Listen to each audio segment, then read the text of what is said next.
제가 미국 시카고 매코믹 신학교에서 공부를 할 때 만났던 영국인 친구인데 저보다 나이가 한 10살 정도는 많아요. 근데 뭐 미국에서 만나니까 그건 좋더라고요. 다 친구예요. 근데 린다라고 하는 친구인데 얼마 전에 자신의 페이스북에 자신이 지금 고향으로 돌아가서 머물고 있는데 그 코로나에 걸렸다라고 하는 글을 이제 올린 겁니다. 그래서 제가 그걸 보면서 야 어떡하냐 안 됐다 잘 회복해라 하는 이제 그런 댓글을 남겨놓고 생각해 보니까 아직도 코로나에 걸린 사람이 있구나 이런 생각이 드는 거예요. 여러분 놀랍지 않으세요? 아직도 우리가 코로나에 걸릴 수 있다는 사실 말입니다. 그런데 더 놀라운 것은요, 우리가 어느 순간부터는요 코로나에 걸릴 거라고 염려를 하지 않고 살고 있다는 것 아니겠습니까? 생각해 보면 여러분, 지난 그 코로나 팬데믹 기간 동안에 우리가 정말 얼마나 힘들고 어려운 시간들을 보냈습니까? 이전에 우리가 도저히 경험해보지 못했던 세상을 우리는 경험했지요. 역사학자들에 의하면요, 코로나 이전과 이후 인류의 역사는 완전히 달라질 것이다 라고 하는 전망들도 있습니다. 2023년 9월 4일에 최종적으로 보고된 코로나19 그 실시간 상황판에 의하면요, 코로나로 인해서 전 세계에서 대략 700만 명이 사망했습니다. 우리나라에서만도요 3,500명이 넘는 분들이 사망하셨어요. 여러분 인명피해가 막심하죠? 어디 그뿐이겠습니까? 경제적인 피해, 그건 도저히 환산조차 하기가 어려울 정도입니다. 각 나라마다요 긴급하게 공적 자금들을 투입해가지고 경기를 부양하려고 무척이나 애를 썼지요. 그러는 동안 참 우리는 많은 방역 조치들 그리고 여러 가지 많은 새로운 규칙들과 제약들을 통해서 참 힘들고 어려운 시간을 보냈던 것이 틀림없습니다. 하지만 여러분 지나고 보니까요, 그 코로나 때 그래도 뭔가 좀 유익한 것들도 있었다는 것 여러분 동의하실 수 있겠습니까? 목사님 그런 게 어디 있어요 하시겠는데요, 제가 이렇게 곰곰이 생각해 보니까 그래도 하나 꼽을 수 있는 것이 있다면 그것은 바로 그 코로나 기간 동안에 우리가 뭔가 너무나 익숙했던 것들, 너무나 이전엔 당연하게 생각했던 것들에 대해서 과연 그런가 하는 질문을 해볼 수 있었다라고 하는 것입니다. 예를 들면 예배도 마찬가지죠. 팬데믹이 시작되면서 이 모임이 딱 축소되고 제한되기 시작했습니다. 그러다가 어느새 현장 예배를 못 드리도록 정부가 조치를 내렸죠. 한마디로 교회 문을 닫아야만 했던 겁니다.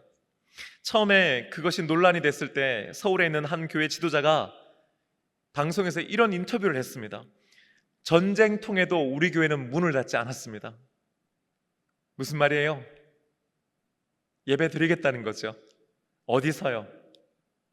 이 예배당에서요. 주일날 우린 정해진 시간에 정해진 장소에서 변함없이 예배 드리겠다.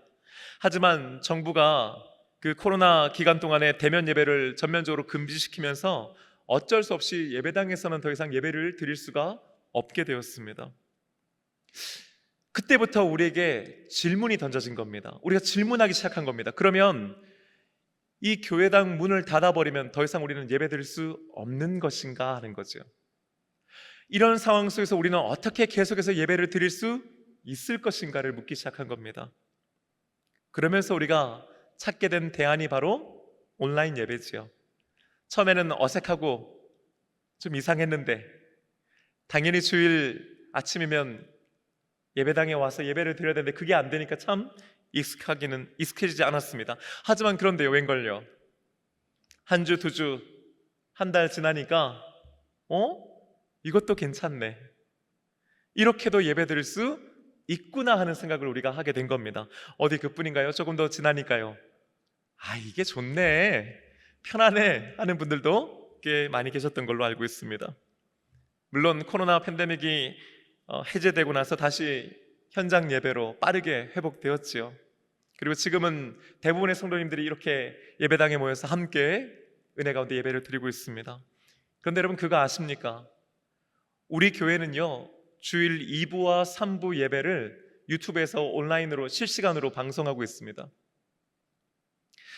그런데 평균 2부, 3부를 합치면요, 약 500에서 600명 정도가 우리 교회의 온라인 예배를 함께 드립니다.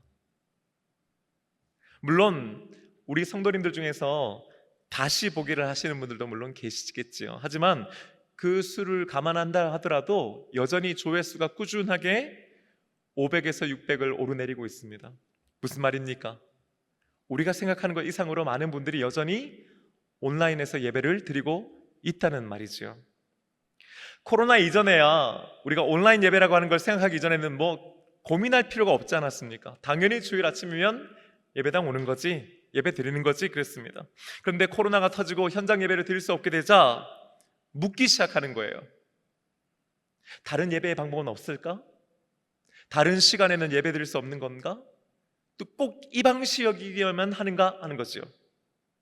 그렇게 예배에 대해서 이것저것 많은 것들을 묻게 되면서 궁극적으로 그 질문이 어떤 한 방향으로 향하게 되는데, 그것은 뭐냐면은, 그렇다면 도대체 예배가 뭔가 하는 거예요. 우리가 예배를 드린다라고 하는 것은 과연 그럼 뭐지? 그런 질문을 하게 된 것이지요. 2000년 전 우리들처럼 예배에 대해서 질문을 던졌던 한 여인이 있었습니다. 그녀는 사마리아 땅의 수가라고 하는 성에 살고 있었습니다.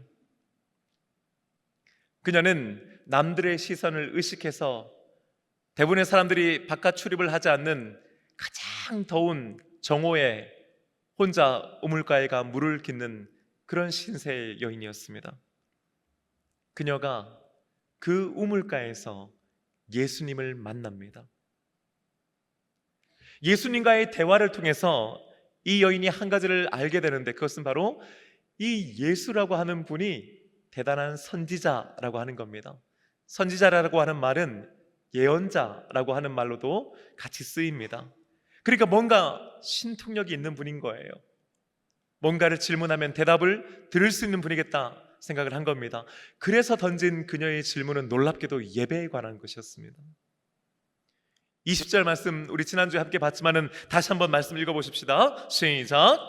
우리 조상들은 이 산에서 예배하였는데 당신들의 말은 예배할 곳이 예루살렘에 있다 하더이다. 아멘.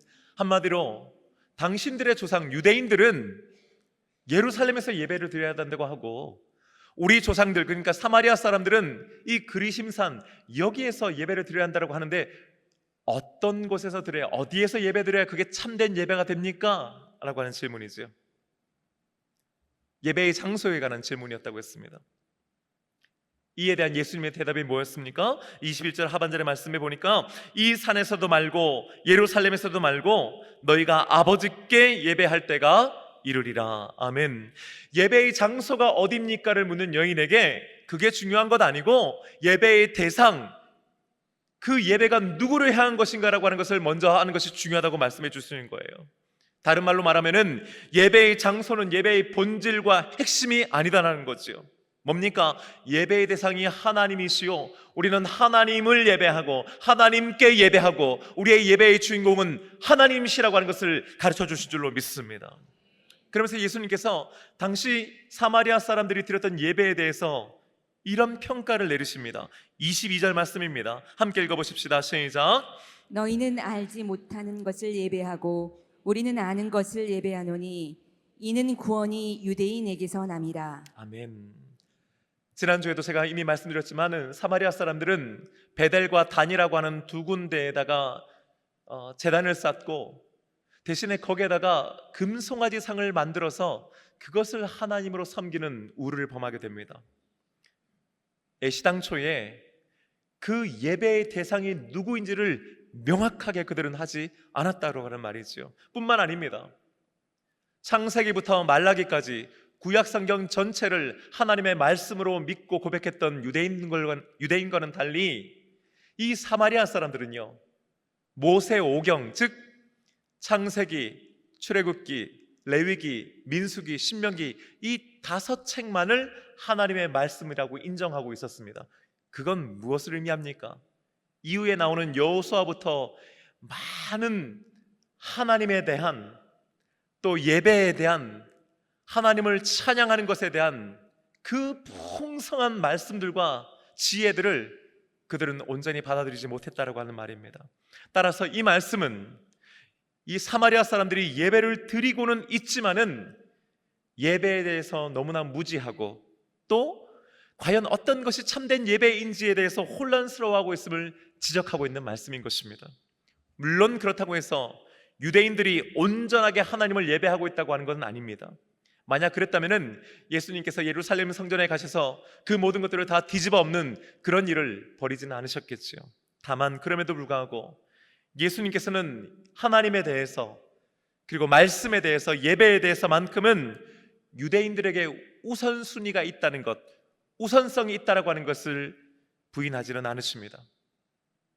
믿음의 출발, 구원의 시작은 바로 유대인에게서부터 시작한 것이 엄연한 사실이라는 말입니다. 다만 이 믿음은, 그리고 이 구원은 예수 그리스도를 통해 예수 그리스도를 믿는 모든 사람들, 이방인을 넘어서 이후에 온 인류에게까지 미치게 되는 믿음이요 구원인 줄로 믿습니다. 여러분, 어쩌면 우리들도 마찬가지 아니겠습니까? 처음에 교회를 온 사람들은요, 이 예배라고 하는 것이 도대체 뭔지를 알아차리기가 참 어렵습니다.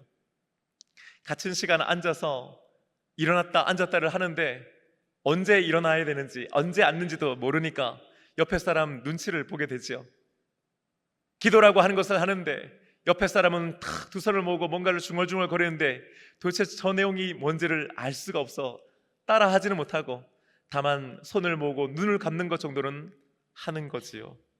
예배의 대상이 누구인지, 왜 예배하는 건지, 그리고 이 예배 시간에 도대체 우리가 뭘 경험해야 되는지 처음에 교회를 오고 예수를 처음 믿는 사람들은 그것을 알기가 어렵습니다. 하지만 신앙생활을 하다 보면, 신앙생활을 하면서 말씀을 더욱더 접하게 되면 그 말씀을 통해서 우리는 하나님이 누구신지를 알게 되고, 우리가 드리는 예배가 무엇인지를 알게 되고, 이 예배를 통해서 은혜라고 하는 것을 마침내 받게 되는 줄로 믿습니다.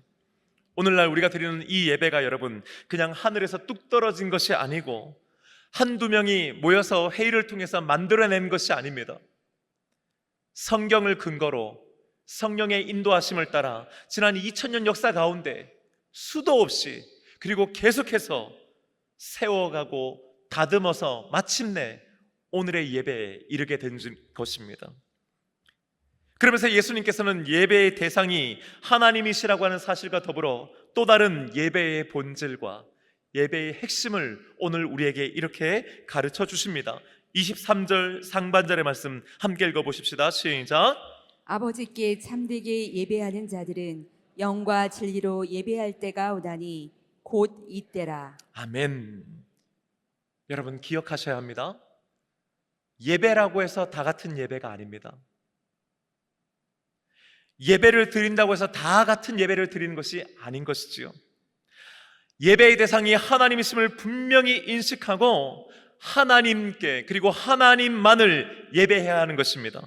그렇다면 예배의 대상만 분명하면 어떤 식으로 드리든 예배는 상관없습니까? 아니지요. 23절 상반절에 분명한 전제 조건을 이렇게 고백하고 있습니다. 그것은 바로 참되게 예배해야 한다는 것입니다. 예배는 하나님께 드리는 것입니다. 그리고 우리는 반드시 참되게 하나님께 예배하는 줄로 믿습니다. 그런데 여러분, 참되게 예배 드린다는 게 도대체 뭐냐는 거예요. 어떻게 예배 드리는 것이 참되게 예배 드리는 것인가 하는 겁니다. 예수님은 영과 진리로 예배 드리는 것이 바로 참되게 예배 드리는 것이라고 우리에게 가르쳐 주십니다. 개역 개정판이 되면서 이 단어가 영과 진리로라고 번역되었습니다. 그런데 이전에 개역 한글판에서는 신령과 진정으로라고 번역됐죠. 그래서 많은 성도님들이 영과 진리라고 하는 표현보다는 신령과 진정으로라고 하는 표현을 더 좋아하시고 익숙해 하시는 것 같습니다. 사실은 저도 좀 그래요. 그런데 여러분, 이 신령과 진정으로라고 만약에 이 단어들을 번역하게 되면 좀 어떤 문제와 어려움이 생기는 걸까요? 여러분, 신령과 진정으로라고 하는 말을 딱 들으면 어떤 좀 느낌이 드세요? 뭐가 연상되세요? 아무래도 왠지 좀 엄숙하고요, 진지하고 좀 절제되고 조심스러운이라고 하는 이미지를 우린 갖게 됩니다. 그래서일까요? 어떤 교회들은요, 예배를 아주 조용하고 엄숙하게 드립니다. 옆 사람 숨소리도 잘 들리지 않아요. 제가 서울에 있는 역사와 전통이 있는 그 한 교회에서 예배를 드렸는데 한 500명 정도가 예배 드린데, 여러분 저는 깜짝 놀란 게, 정말 팔이 날아다니는 소리가 들린다는 게 이런 건가 싶을 정도로요, 정말 그 500명의 성도들이 정말 조용하게 엄숙하게 예배를 드린 겁니다. 누구 하나 이렇게 헛기침이라도 하면요, 그 소리가요 얼마나 크게 들리는지 몰라요. 핸드폰 울리는 날은 난리가 나는 겁니다. 그 500명이 일제히 그 사람을 째려보는 거죠. 목사님의 설교도요, 차분하고 아주 조용한 음성으로 말씀 전하십니다. 기도자들의 목소리 역시 점잖고 또 근엄합니다. 조용하고 엄숙하게 예배 드리는 것이지요. 마치 신령과 진정으로라고 하는 표현이 바로 조용하고 엄숙한 것과 연결되는 예배를 그들은 드리는 겁니다. 문제는요, 우리가 이 신령과 진정으로 또 영과 진리로라고 하는 것을 단순히 우리의 어떤 자세와 태도와 마음가짐으로만 한정지어서 이해하게 된다면은, 예수님께서 말씀하신 이 영과 진리로 예배드리는 것, 참되게 예배드린다라고 하는 것의 의미의 절반밖에 우리는 이해하지 못하는 것이 됩니다. 그렇다면 과연 영과 진리로 예배드린다라고 하는 것은 어떤 의미일까요? 이 구절을요, 영어 성경은 이렇게 번역하는데, 한국 사람들이 제일 많이 읽는 영어 성경 NIV는요 이렇게 기록하고 있어요. 여러분, The true worshippers will worship the Father in the Spirit and in truth. 그대로 번역하면, 진정한 예배자들은 아버지께 예배드릴 것입니다. 성령 안에서, 그리고 진리 안에서. 어디에 강조점이 있는 겁니까? 성령 안에서, 진리 안에서인 것입니다. 성령 안에서, 진리 안에서 예배한다는 것이 무엇인가? 그것을 우리가 좀 더 구체적으로 알기 전에 먼저, 왜 그렇다면 우리는 성령 안에서, 진리 안에서 예배해야만 하는가 하는 겁니다. 그 이유가 24절에 기록되어 있습니다. 함께 읽겠습니다. 시작. 하나님은 영이시니 예배하는 자가 영과 진리로 예배할지니라. 아멘. 하나님은 영이시기 때문입니다. God is spirit and his worshipper must worship. 그랬어요. 하나님을 예배하는 사람은 반드시 그렇게 예배해야 한다. 어떻게 해요? In the spirit and in truth. 성령 안에서, 진리 안에서 반드시 예배해야만 합니다는 뜻이에요. 왜 영과 진리가 이렇게 중요합니까? 하나님께서 영이시기 때문입니다. 여러분, 하나님은 우리 눈에 보이는 분이 아니요, 우리의 손에 붙잡히는 분이 아닙니다. 그분은 거룩하신 분이며 창조주이시며 우리의 세계를 초월해 계시는 분이시기도 합니다. 반면에 우리들은 어떤 존재들입니까? 에베소서 2장 1절 말씀은 우리들이 죄와 허물로 죽었던 존재라고 하는 것을 분명히 기록하고 있습니다. 로마서 3장 23절은 또한 이렇게 증거합니다. 모든 사람이 죄를 범하였음에 하나님의 영광에 이르지 못하더니. 아멘. 우리는 우리의 힘으로, 능력으로는 하나님을 볼 수도 없고 만질 수도 없고 만날 수도 없다라고 하는 말입니다. 다른 말로는요, 우리는 감히 하나님 앞에 설 수 없고 하나님을 예배할 수조차 없는 존재들이라고 하는 말씀인 것이지요. 우리들은 유한한 존재들이며 죽을 수밖에 없는 존재들이란 말입니다. 만약 이대로 그냥 두면 우리는 본질상 진노의 자식들이요, 하나님 앞에 예배드릴 수 없는 존재들이란 말입니다. 그런데 그런 우리들에게 어떤 일이 벌어집니까? 로마서 3장 24절 말씀 이렇게 기록합니다. 그리스도 예수 안에 있는 성령으로 말미암아 하나님의 은혜로 값없이 의롭다 하심을 얻은 자 되었느니라. 할렐루야. 여러분, 이것은요 결코 저와 여러분의 노력이나 열심 때문에, 우리가 뭔가 그럴듯한 자세와 태도를 가졌기 때문에 된 것이 아닌 것이지요. 이것은 오직 하나님의 은혜인 줄로 믿습니다.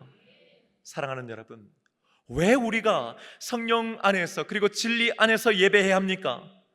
이 모든 것들을 우리가 믿음으로 고백하게 하는 것은 오직 성령의 도우심이 있기 때문인 줄로 믿습니다. 또한 우리들이 성령님의 그 도우심과 인도하심을 받아서 하나님의 자녀가 되었기 때문이요, 하나님을 이 순간 우리가 아빠, 아버지라고 고백할 수 있는 이유도 그 성령님께서 보혜사이심으로 우리와 함께 해주시기 때문이기 때문입니다. 또한 우리들은 예배 드릴 때에도 이 성령 안에서 성령의 도우심을 받아서 함께 예배 드려야 하는 것입니다. 그리고 그렇게 드릴 수밖에 없다는 말이기도 하지요. 여러분, 저는 담임 목사로서 매주 드리게 될 예배를 준비합니다. 어떤 찬양을 부르게 될지, 또 어떤 내용의 말씀을 전하게 될지를 우리 부교육자들과 함께 상의하고, 때로는 장로님들께 조언을 구하기도 합니다. 나름 이 하나의 예배를 잘 드리기 위해서 한 주 동안 기도하고 준비합니다. 여러분, 생각보다요, 오늘 이 예배를 드리기 위해서 너무나 많은 사람들이 함께 합심하고 기도하고 있습니다. 그런데 어떨 때는요, 담임 목사인 제 예상대로, 제 뜻대로 되지 않을 때도 있습니다. 분명히 이 정도를 생각했는데 그 정도가 되지 않을 때가 있습니다. 예상하지 못했던 기계적인 결함이 있을 수도 있고, 크고 작은 어떤 사소한 것들 때문에 신경이 쓰일 때도 있습니다. 그런데 오늘 이 말씀 우리에게 뭐라고 말합니까? 우리의 계획과 우리의 생각과 예상 안에서 예배 드리는 것이 아니라 오히려 그것을 뛰어넘어 그 밖으로 성령 안에서 예배 드려야 한다고 말씀해 준 줄로 믿습니다. 여러분, 우리는요, 주보를 딱 펴보면은 오늘 어떤 찬양 하는구나, 오늘 누가 기도하는구나, 오늘 어떤 말씀의 내용이구나, 이 말씀 본문이면 이런 내용이 있구나 하는 어떤 나름의 예상을 합니다. 오늘 예배는 이렇게 되겠구나. 하지만 여러분, 매주 우리가 드려야 되는 그 예배는 나의 예상과 생각과 경험 안에서 드려지는 것이 아니요, 오직 성령 안에서 성령과 함께 드려져야 되는 것인 줄로 믿습니다. 무슨 말이냐면 그분 앞에 우리 자신을 내어놓아야 한다는 거예요. 우리의 예배의 모든 순간순간을 성령님께 올려드려야 한다는 말씀인 줄로 믿습니다. 성령님께서 이 순간 이 자리에 임재하여 주시고 우리 가운데 거닐어 주시고 우리를 온전히 다스려 주셔야 그 예배는 참된 예배가 되는 것인 줄로 믿습니다. 동시에 우리는 진리 안에서 예배드려야 하는 것입니다. 여러분, 성경 안에서 진리는 바로 예수 그리스도이십니다. 이 말은 우리가 예배드리는 매 순간순간마다 예수님과 함께 있어야 한다는 것이고, 예수님을 바라보고 의지해야 한다는 말이기도 합니다. 왜입니까? 우리의 구주요, 우리들의 도움이신 예수 그리스도를 통하지 않고는 결코 그 누구도 아버지 하나님께 나아갈 자가 없기 때문입니다. 요한복음 14장 6절 말씀은 그래서 이렇게 증거합니다. 예수님의 말씀입니다. 내가 곧 길이요 진리요 생명이니 나로 말미암지 않고는 아버지께로 올 자가 없느니라. 할렐루야. 길이요 진리요 생명이신 예수님과 함께하지 않으면, 그분을 통하지 아니하면 그 누구도 하나님 앞에 나아갈 수 없습니다. 다른 말로 하면 예수 그리스도와 함께하지 않으면, 그분을 이 시간 매 순간 예배의 시간마다 바라보지 않으면 그 누구도 하나님께 온전하게 참되게 예배드릴 수 없다는 말이기도 합니다.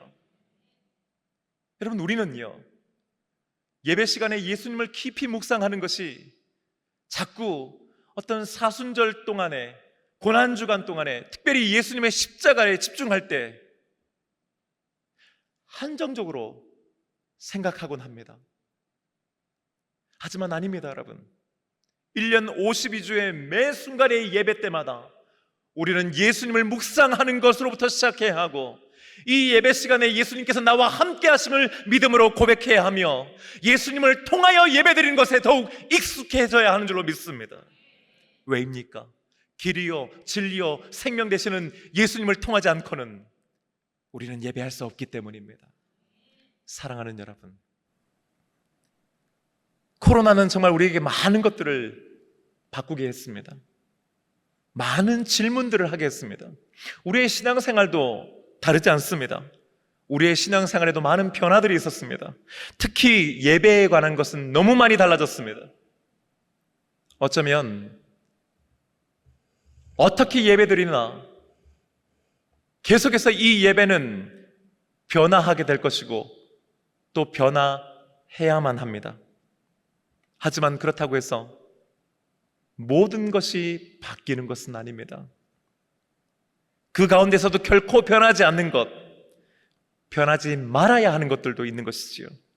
그것은 바로 우리의 예배의 대상이 하나님이시라고 하는 것과 우리가 하나님께 영과 진리 안에서 예배해야 하는 것인 줄로 믿습니다. 어떤 방식으로 예배 드리느냐, 언제 어디서 예배 드리느냐의 차원이 아니라 비록 온라인 예배를 할지라도 우리가 만약 영과 진리 안에서 예배 드릴 수만 있다면 그 예배는 참된 예배가 되며 그 사람은 하나님 찾으시는 참된 예배자가 되는 것인 줄로 믿습니다. 문제는요, 온라인 예배 가운데서 하나님 앞에 온전히 홀로 있을 때에 여전히 우리가 성령 안에서 그리스도 안에서 예배드릴 수 있는가 하는 것이지요. 바꿔 말해요, 아무리 우리가 이 시간 예배의 자리로 와서 이 자리를 채워 앉아 있다 할지라도 모두가 함께 다 예배드리는 자리에 앉아 있지만은 겉으로 보기에는 다 예배를 드리고 있는 것 같지만은 우리 안에서 이 예배가 성령 안에서 성령님께 온전히 이 예배를 맡겨드리고 의지하며 동시에 예수님께서 지금 나와 함께 하신다라고 하는 그 믿음을 가지고 예배드리지 못하고 있다면은 어쩌면 여러분, 우리의 예배는 참된 예배를 할 수 없고 우리 한 사람 한 사람은 하나님께서 찾으시는 그 예배자가 되지 못한다는 말이기도 합니다. 여러분, 지금 하나님께 예배드리고 있습니까? 여러분은 지금 성령 안에서와 예수 그리스도와 함께 예배드리고 계십니까?